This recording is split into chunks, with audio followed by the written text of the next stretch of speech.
Around 100 projects on display आहे आणि 6 ते 7 बँक आहे आणि मैं यही बोलूँगा कि मी असंच सांगणार की 17, 18, 19 हे सर्व होम बायर्स, ऑफिस बायर्स आणि सेकंड होम बायर्सला एक संधी आहे. त्यांना एकच छताखाली ते संपूर्ण ऑप्शन भेटणार आहे. काय काय प्रोजेक्ट्स अवेलेबल आहेत ठाण्यामध्ये. मी सर्वांना विनंती करतो की तुम्ही या, तुम्ही बघा आणि जे तुमचे आवडते प्रोजेक्ट असेल, जे तुम्हाला चांगला वाटेल ते तुम्ही त्याचं बुकिंग करा. सर, आपण जर बघितलं इराण असेल, इस्रायल असेल आणि अमेरिका जो युद्ध सुरू आहे, ते युद्धामुळे जे मजूर आहेत ते आता कामावरून काम सोडून आपल्या घरी परतत आहेत. ह्या कामगारांना आपण कसं सांभाळतात ते, कारण की युद्ध सुरू आहे एकीकडे आणि एकीकडे युद्धसाठी हे काय कामगार घरी नाही जात. मे मध्ये नॉर्मली काय असतो त्यांचा फार्मिंगचा सीझन असतो, त्यामध्ये खूप जे आहे वर्कर्स ते घरी जातात. ते घरी जाऊन त्यांचे जे फार्मिंगचे काम आहे त्याचं उत्पादन करतात. बाकी असं काय लेबरचा आतापर्यंत काय युद्ध कारण काय कमी आहे असं नाही. मजूर जर गावाला गेल्यानंतर आपल्याला काय फटका बसतो का? जसं तुम्ही आता नाही, असं काय फटका नाही बसतो. ते फक्त 15-20 दिवसासाठी जातात आणि ते परत येतात.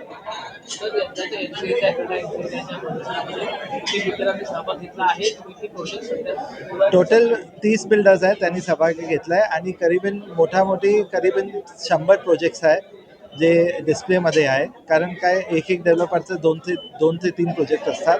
तर सर्वांनी पार्ट घेतला आहे. तुम्ही या त्यावेळी बघा तर तुम्हाला समजेल. सर, एकीकडे रिडेव्हलपमेंट होतं पण दुसरीकडे जे आपले खाण्यातले जे रस्ते आहेत ते अरुंद आहे.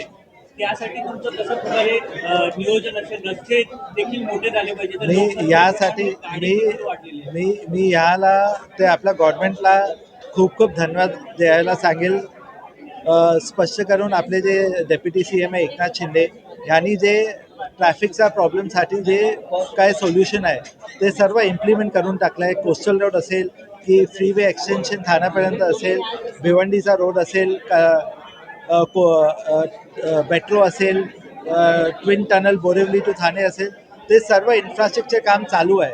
पण काही पण रातोरात होणार नाही आहे. त्याला 2 ते 3 वर्ष लागणार आहे. ते 2 ते 3 वर्षानंतर आम्हाला मी असं सांगू शकतो की जे तुम्ही ठाणा बघतात तुम्ही एक डिफरंट आणि एक नवीन ठाणा बघा. सर, एकीकडे घोडबंदरमध्ये उच्चगृह संकुलन आहे, त्यामध्ये पाणी टँकरने घ्यावं लागतं. मोठ्या प्रमाणात इश्यूज वाढलेले आहेत. त्याच्यासाठी पण मी पहिलेच सांगितलं होतं की कारू डॅम आणि शाही डॅमचा ऑलरेडी MMRDAने 450 करोड ऑलरेडी रिलीज केला आहे आणि लवकरच 3 ते 4 वर्षात कारू आणि शाही डॅमचा उत्पादन होणार आणि ते पूर्ण पाणी ठाण्यासाठीच वापरलं जाईल.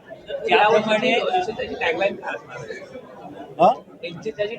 MCH है तो भरोसा है और दूसरा चलो थाने. सर, जो प्रदर्शन आहे त्यामध्ये जर तुम्ही एखाद्या व्यक्तीने जर घर बुकिंग केलं तर त्याला काही सवलत देणार आहोत? ते हर एक डेव्हलपर आहे त्यांच्यासारखी काही ना काही स्कीम काढणार आहे. ते त्यावेळी एक्झिबिशनच्या वेळी ते लोकांना करवणार. संपूर्ण एक्झिबिशनच्या दिवसात 3 दिवसाचे प्रोग्राम कशा प्रकारे काय ते एक्झिबिशन कमिटीचे चेअरमॅन आहे, ते तुम्हाला ब्रीफ करणार त्यामध्ये काय काय होणार. दोस्ती काउंटी, बालकोम, ठाणे वेस्ट या मतलब दोस्ती काउंटीच्या कंपाऊंडमध्येच असतात. मला विनंती आहे तुम्ही सर्व या आणि हे मोठा प्रदर्शन बघा आणि लोकांपर्यंत पोहोचवा. सर, आपल्याकडच्या कामगारांचं रजिस्टर होतं का? पोलीस व्हेरिफिकेशन होतं का? कालची जी घटना घडली आहे त्या पार्श्वभूमीवर आपल्याकडे जे कामगार आहेत त्याचं व्हेरिफिकेशन होतं का? ते होतंय पूर्ण व्हेरिफिकेशन. कामगार आपल्याकडे साधारण MCHच्या अंडर आहेत? MCHच्या अंडर नाही, ते सर्व डेव्हलपरच्या अंडर असतात.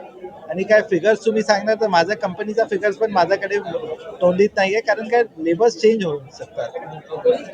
या